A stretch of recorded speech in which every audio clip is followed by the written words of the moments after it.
Hey, what's going on, guys? Welcome back to my channel. Today I'll be drawing Kuma while talking about him. Now, if you guys haven't seen the most recent One Piece episode, I'm sure it'll be a sight to see when you do see it. All I'll say is I was crying so much, it was unbelievable. But this is the reference picture for today. One of the volume covers by Oda. I love how he colors everything so vibrantly all the time, and reflecting on this drawing, post drawing, because this is a voiceover, Oda just has this certain style to how he draws, which is really hard to imitate. I saw that in a video. They're like Oda's character designs and art style is like super complex while appearing simple at first, because the proportions, the designs, just the angles at how he draws is really unique, so it's hard to replicate, I would say. And I'm sure if you're a master artist or whatnot, it'll be easy, I'm sure, because you've had experience. But just to preface, I'm no professional, or I'm just a guy who likes to draw for fun and watch anime, and I like to rant. So currently Bonnie's face is really pretty messed up, I'm not gonna lie, but I do fix that over the course of the video. I do have multiple cuts throughout the video, so I split it into multiple recordings because I wasn't gonna draw it all in one take. I felt tired. Recording this was probably at midnight. I just randomly felt like drawing. That's the thought process behind my recording. Between this cut and the next cut, when it gets brighter, Bonnie's face will be fixed. I just did a little retweaking with her face because I did try and go for like a more human anatomical, if that's a word, approach, but it didn't turn out so well with paired up with the art style. I tried to make it look more cartoonish, which made it seem more difficult actually. But I love drawing Kuma's big ears, but I figured for the sake of fitting Luffy in, which he'll be at the top, I shrunk his ears. Currently as well, I'm still trying to learn how to draw angles and how to draw better proportions in general, so Kizaru here doesn't really look like Kizaru, if you know what I'm saying. But I guess that's a good thing as well, because I do want to differentiate myself from Oda's art style while somewhat referencing him at the same time, because I want to have a sense of my own originality, if that makes sense. And here is the second cut to the second recording. Anyways, moving on to the newest anime episode though, it was so peak.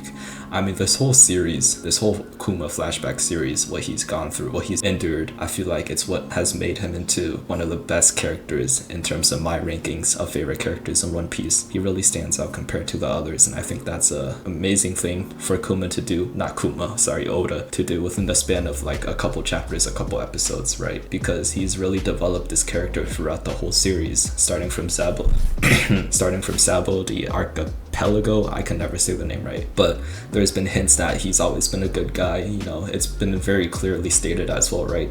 Ivankov at Marineford has seen him and he was confused as to why he was acting the way he did, so there were signs. But Oda really executed the finishing blow, I guess you could say, by giving Kuma a full fleshed out story, the full life of him, right? And whether he comes back or not, I feel like he's not going to come back. As sad as that backstory was, it would just take away from the impact, if that's the right way to phrase it, if he does make Kuma come back to life. But either way, I'm sure he'll cook. His writing is always peak. But here's Sentomaru. I did reference the image, and I'm not that good at drawing anatomical parts, so when I do draw his right arm on his side, it'll look a bit funky because it's off of I'm just free drawing it, I guess. Now Vegapunk surprisingly was easy to draw. I was thinking it's gonna be a lot harder since his forehead is so big, and funny thing, I actually think it was pretty fun drawing his facial expressions despite the challenge, because you don't really see a lot of characters or draw a lot of characters, if you are an artist, the way Vegapunk is designed, for lack of a better term. I think he's really creative in terms of character design, because he's referencing Albert Einstein while also super exaggerated while fitting the One Piece art style, tongue just out all the time. I'm not sure how it's not dry, how does he even keep it in his mouth and talk? But I think it's really interesting to see how that Albert Einstein photo in particular, I know this is gonna be random, but how popular of an image that was. I mean, as soon as I saw Vegapunk's design, I was like, oh shoot, that's referencing, that one photo of Albert Einstein with his tongue out, getting all freaky. But I think it's interesting also to think about, is Albert Einstein the smartest person that has ever lived?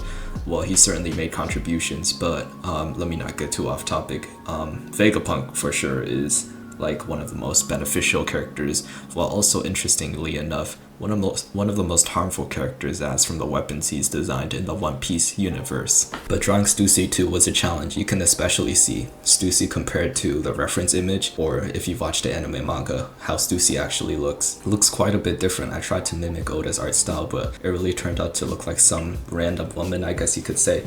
It looks somewhat close to Stussy, but it's not the worst. And speaking of random women, I'm sure at least a lot of people have heard and seen about the critiques about Oda's character designs when it comes to women, as he infamously has shown. I don't know if he's shown, but people have seen him develop an X technique when it comes to the torso, in terms of the upper chest being super curvy and bodacious and whatnot, and the bottom waist being skinny as ever living cartoon. He also gets critiqued about how a lot of the female One Piece characters look the same, and I think it's a valid complaint. I really don't have anything much to say about that topic in itself, because I can see both sides really. Luffy here, I did exaggerate his size because I wanted to emphasize, the GOAT himself, my favorite main character of all time, favorite anime, if you guys haven't known. Super cool, doing the Nika dance. Proportions are questionable as to how his legs are getting to his thighs, because Kuma's hat is censoring Luffy a bit. I wanted to do a little sun. I added a little sun symbol as well, with some bright flashing lights. Now here I started adding Kuma's hat patterns. It's going pretty well so far. I like the shading. I like how I was working with it smoothly. Now with Kuma's character design, I never really realized that he was wearing just a standard pair of glasses, especially when he was first introduced in Thriller Bark as the Tyrant Warlord. I thought there were special cybernetic eye enhancements, some sort of metal, but they're really just a regular pair of glasses, which when he got modified by Vegapunk, I don't know whether or not it was changed into something different than glasses, because it would be pretty fragile now that I'm thinking about it. During battles, it just randomly cracks and whatnot. Let's go back to the episodes of Kuma. I think this also really developed Bonnie as a character, also Sentomaru as well, for sure, because it gives them more depth, obviously, right? We've learned more about them, but it's also made them super likable. I thought that episode with Sentomaru as a kid, how Sentomaru first met Vegapunk and Kizaru, was really wholesome and cute. It really humanizes Kizaru as well, because it shows that he's experienced these super intense situations and has really a life of his own, right? Whether or not he's working for the Navy as an admiral, being under the Celestial Dragons, he's still his own human. Oda has perfectly incorporated these characters, intertwined them in a way that makes sense. Before A-Kid, I really didn't have any interest in Jewelry Bonnie as a character, right? But now I really enjoy her character, because Oda has really gone through so much effort to fit her into the story in a way that's really satisfying to watch, right? It doesn't feel like we needed to meet the rest of the worst generation, so she just randomly got introduced. It felt like she slowly, gradually has been introduced back in Sabado Archipelago, or whatever it's called. I still don't know if I'm saying it right. She was introduced a long time ago. We've seen her. She's no one new, and her backstory was super engaging, entertaining. The pacing, actually, now that I'm mentioning it, ever since Egghead has been super good. The beginning of Egghead till now has been straight gas. There has not been any breaks. Sure, the pacing is slower at times, but even at then, the story is just so engaging, right? I feel like this is the peak of One Piece so far in terms of animation as well, right? They had a 6-month break to take a nice long break. And people have been saying, oh, the animation should have been so good and smooth after the break. But I don't think that's how animation works.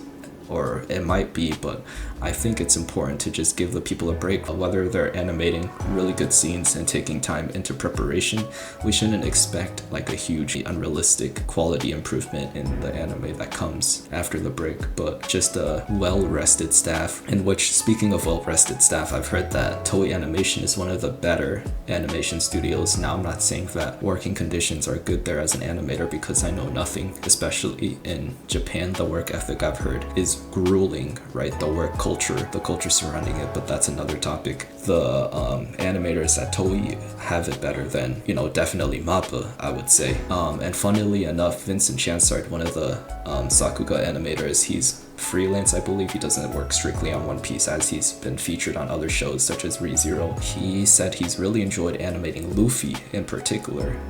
I'm sure some of you guys may have heard this, but he felt liberated, ironically, from animating how free of a character he can move in terms of fighting, because Gear 5 just opens the door to so many limitations. You've never really seen an anime character that really just takes it easy and so lightly while still being so respectful and understanding. You know, deep down Luffy is really intelligent as a character. He knows right from wrong, and he is able to, at the end of the day, distinguish how to live life in a way that makes everyone at peace. I remember when Gear 5 first came out though, it was so incredibly hype. I still remember the whole rooftop saga when you were waiting week for week, waiting for bangers after banger. You know, Wano has been the longest arc of One Piece in terms of anime and manga, I believe. So just getting the full rewards kind of for watching that long, everything that has been built up being revealed, enemies being defeated such as Kaido, Big Mom, King, and Queen, it just felt so rewarding to see all that happen. Episode after another. Anyways, wrapping up now, the drawing turned out pretty nicely. I feel like certain things could have been improved on, such as Sentomaru's arm, as I've mentioned previously, and hands I just haven't really learned how to draw, but overall it looks really visually pleasing. I think I really like the shading, and Luffy being so joyful, and his hair turned out really nice. I kind of freestyled it, and here's a photo of the art itself so you can get a better quality image of it. Yeah, thank you guys for watching.